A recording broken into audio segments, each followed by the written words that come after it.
Mungu anamfunulia katika maisha yake ambazo hawezi akafunulia yule ambaye amekataa kuenenda na sauti yake.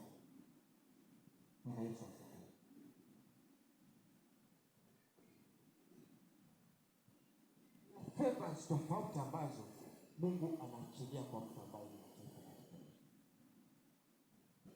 mtu ambaye anasikiliza sauti ya Mungu. Kuna favors tofauti ambazo Mungu anaachilia katika maisha yake. Huyo mtu hawezi kuwa mtu wa kawaida, kwa sababu anajua ya kwamba huyu mwanangu ni mtii, huyu mwanangu anasikiliza, huyu ni mtu wa kusikiliza sauti yake. Vile ambavyo unamtreat yule mtoto wako ambaye ni mtii, hivyo ndivyo ambavyo Mungu anadili na watu wake ambao wanasikiliza sauti yake.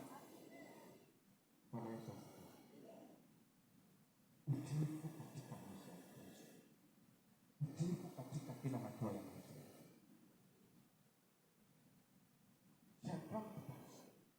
Haleluya. Haijalishi ni miaka mingapi ambapo wewe umesikia sauti ya Mungu na kupinga hiyo sauti, lakini mchana wa leo Biblia inasema ya kwamba mwanangu, utakapokubali, haleluya, utakapochukua mwelekeo mpya kuanzia leo, utakapochukua nafasi nyingine mpya na kusema ya kwamba mimi kuanzia leo nataka tu nienende sawasawa na mapenzi ya Mungu, nataka nisikilize na kufuata lile ambalo Mungu ananiambia. Mungu anasema ya kwamba Georgina, nitakuinua juu ya mataifa.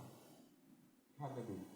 Nitakuinua juu ya mataifa yote, nitakuweka juu kileleni zaidi ya mataifa yote. Bwana Yesu asifiwe. Nani atakayekubali siku hii? Nani atakayeamua kushuka chini tena na kusema ya kwamba ni kweli mimi nimetembea kwa akili zangu, ni siku nyingi nimepingana na sauti yako, nimepingana na neno lako, lakini kuanzia leo nachukua huo uamuzi, nachukua huo uamuzi mara tena, nakubali kuenenda na sauti yako, nakubali kuenenda na neno lako. Bwana Yesu asifiwe.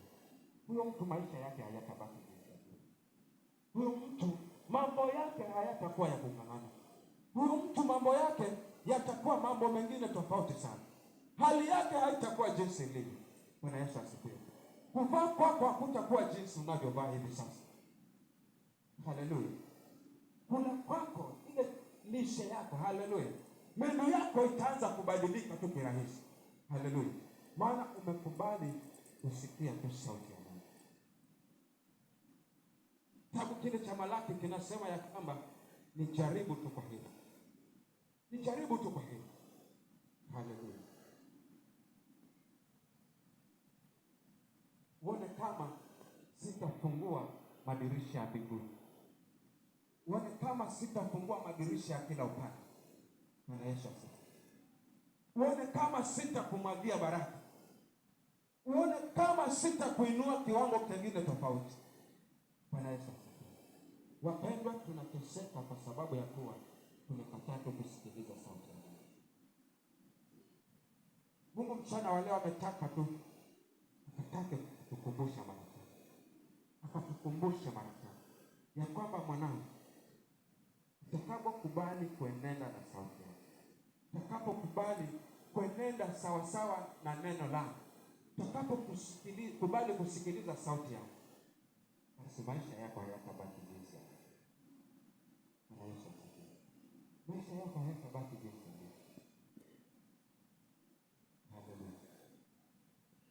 Sijui ni nani ambaye siku ya leo yeye anatamani ya kwamba maisha yake yakabadilika.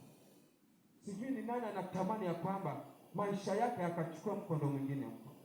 Siri ni moja tu pekee yake. Ukubali kutii sauti ya Mungu. Ukubali kuenenda na sauti ya Mungu. Ukubali kusikiliza tu sauti ya Mungu. Bwana Yesu asifiwe.